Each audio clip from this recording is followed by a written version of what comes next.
Começa agora mais um Unesp em Pauta e nesta temporada nós conversamos sobre comunicação e cidadania. Nossos convidados participaram da 10ª Conferência Brasileira e da 5ª Sul-Americana Mídia Cidadã.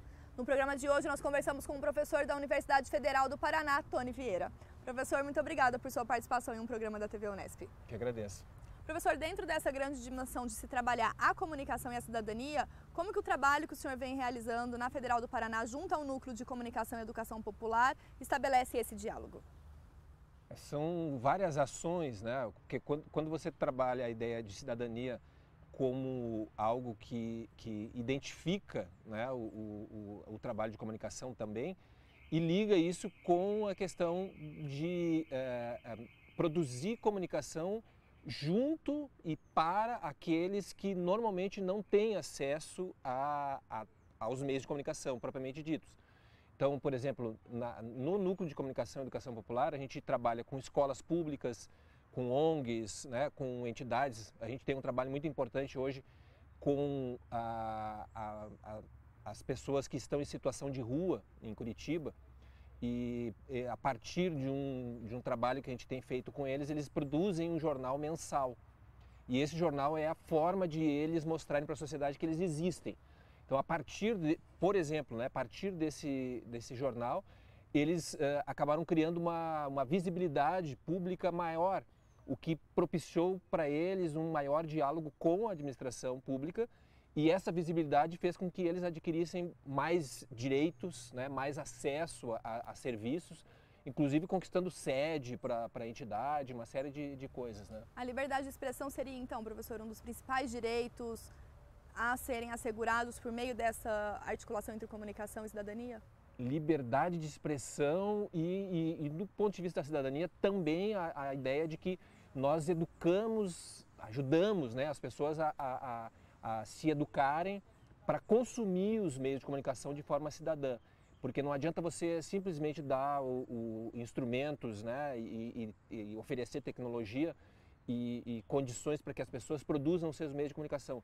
É necessário também que elas pensem a sua relação com os meios de comunicação no sentido de que eles possam consumir esses meios de uma maneira mais cidadã, né? Inclusive questionando os meios de comunicação, trabalhando e pressionando os governantes, né, a estrutura do Estado, para que haja uma legislação consequente na relação dos meios de comunicação com a sociedade. Pensando nesse papel formativo, então, que de certa forma os meios de comunicação têm, a Universidade de Comunicação também, no trabalho que vocês realizam dentro das escolas, pensando nessa educação também formal que vem das escolas, que atividades seriam essas propostas para fomentar esse espírito crítico em relação aos meios de comunicação?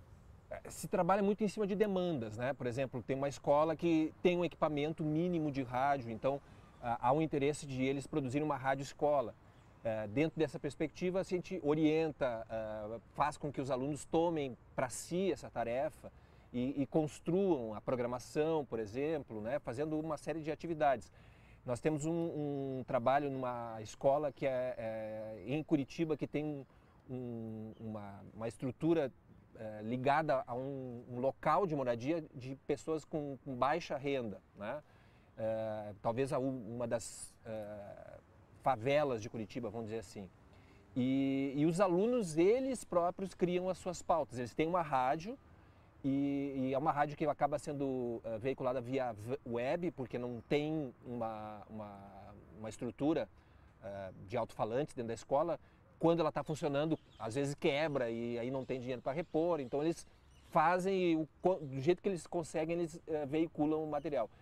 Para te dar um exemplo, os alunos pautaram uma produção de uma radionovela em novembro do ano passado e eles próprios criaram a pauta dessa radionovela, que foi a questão do preconceito. E aí eles... Temas sociais também ligados à cidadania. E aí, já aproveitando, né, o Dia Nacional de Consciência Negra, Zumbi dos Palmares, né, em novembro, eles produziram, eles tiveram a ideia, eles pautaram, eles produziram, eles fizeram o texto e eles atuaram. A única coisa que eles foram um dia no estúdio da UFPR, né, para fazer a finalização da produção. E essa troca ela tem sido muito positiva, tanto para essas comunidades, por exemplo, a escola, também os grupos de bairro, como o senhor mesmo falou, as associações, e para os universitários também, professor. O crescimento dos alunos nesse processo é muito grande, né? Porque o aluno, além de ele exercitar o seu conhecimento, né? Levar o conhecimento para a população, porque é essa que é a ideia da extensão universitária, né? Ele pega o seu conhecimento e leva para o público, que na prática é o que banca o ensino, já que eles estão dentro de uma escola totalmente pública, né? Como é a Universidade Federal. E levar isso novamente para a população é uma coisa necessária e há uma demanda muito grande. Então o aluno fica muito contente de realizar esse tipo de tarefa, né? E é um aspecto importante da formação dele, porque o aluno estuda para poder ensinar e assessorar na comunidade. O senhor está levando essa experiência para Maputo enquanto um pesquisador, professor visitante. Em que medida essa troca, esse intercâmbio também é positivo entre o Brasil? Isso é um outro desafio, né? Porque eu tive um projeto aprovado no sistema CAPES-AUP, que é a Associação das Universidades de Língua Portuguesa, e como a UFPR já tinha um convênio anterior com a Universidade Eduardo Mondlane, em Maputo, em Moçambique, nós conseguimos fechar um trabalho que tem uma parceria com a Escola de Comunicações e Artes da Universidade Eduardo Mondlane. E dentro dessa parceria a gente está estruturando a criação de um núcleo de comunicação e educação lá em Maputo. Isso avançou de tal maneira que a Secretaria Municipal de Educação de Maputo, que tem outro nome lá, né, mas vamos colocar esse nome. É o paralelo nosso. É o equivalente nosso, né? Eles firmaram um convênio com a universidade e estão dando uma carta que vai dar para o EM a condição de escolher a escola municipal com a qual ela quer trabalhar. Então nós vamos ter uma espécie de carta, você chega na escola e diz, nós queremos fazer um trabalho aqui, e a direção da escola abre as portas para... Então é mais avançado do que o que nós temos aqui em Curitiba, e isso foi fruto de reuniões com o pessoal da direção. Um apoio da gestão pública, da administração pública para esse tipo de projeto. E um reconhecimento de que há uma necessidade de trabalhar a questão da comunicação no currículo das escolas e fazer com que as crianças, né, enfim, a comunidade escolar possa usar os meios de comunicação, manipular eles dentro da estrutura de ensino, e também trabalhar para que esses alunos possam ser mais bem informados a respeito de como funcionam os meios de comunicação, como se deve consumir os meios de comunicação e quais são os direitos que a população tem em relação aos meios de comunicação.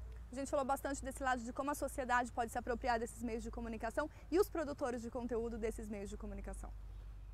O trabalho não chega até os produtores, embora, obviamente, que a gente chega a mencionar, mas nesse projeto não há um contato direto com os produtores, né? O que eu imagino é que os próprios produtores, eles pautam isso, né? Que é uma notícia relevante, né? Do ponto de vista da educação, esse tipo de atividade, e a partir disso também eles podem interagir. O que nós temos feito é, por exemplo, levar comunicadores para esse tipo de atividade, para fazer com que eles também tenham contato com os estudantes e que eles possam também, de alguma maneira, facilitar o entendimento desses estudantes sobre o funcionamento dos meios de comunicação e também, né, de uma outra parte, fazer com que os comunicadores possam também ver a necessidade de abrir um pouco a caixa preta, né, dos meios de comunicação para a sociedade entender melhor e poder interagir mais, né? Pensando numa participação na mídia mais eficiente, professor?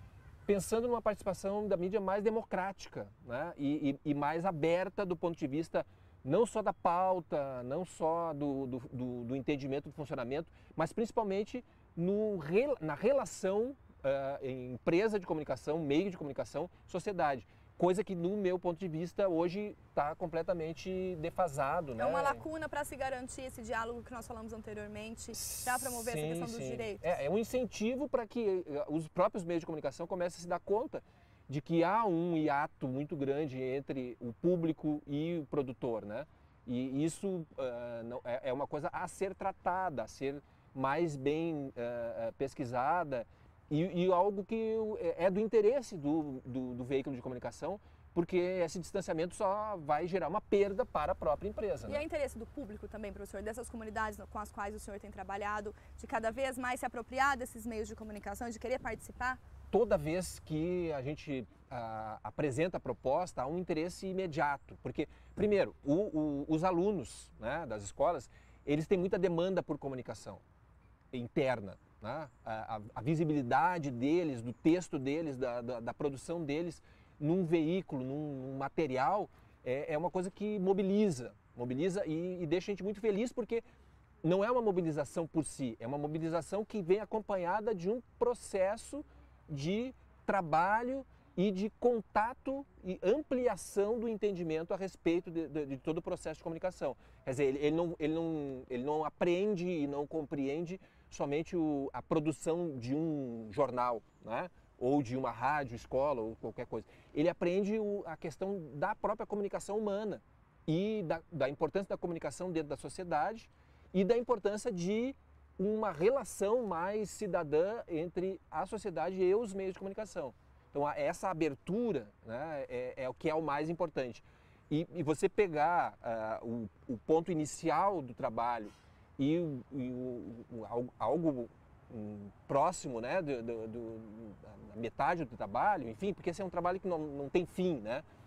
A gente diz sempre assim, o nosso objetivo é fazer com que as pessoas que vão ser atendidas, que elas andem pelas próprias pernas num determinado momento. Quer dizer, a gente termina um trabalho numa escola, passa para outra, né, porque obviamente que há uma limitação de número de alunos, número de condições de atender as escolas. Mas há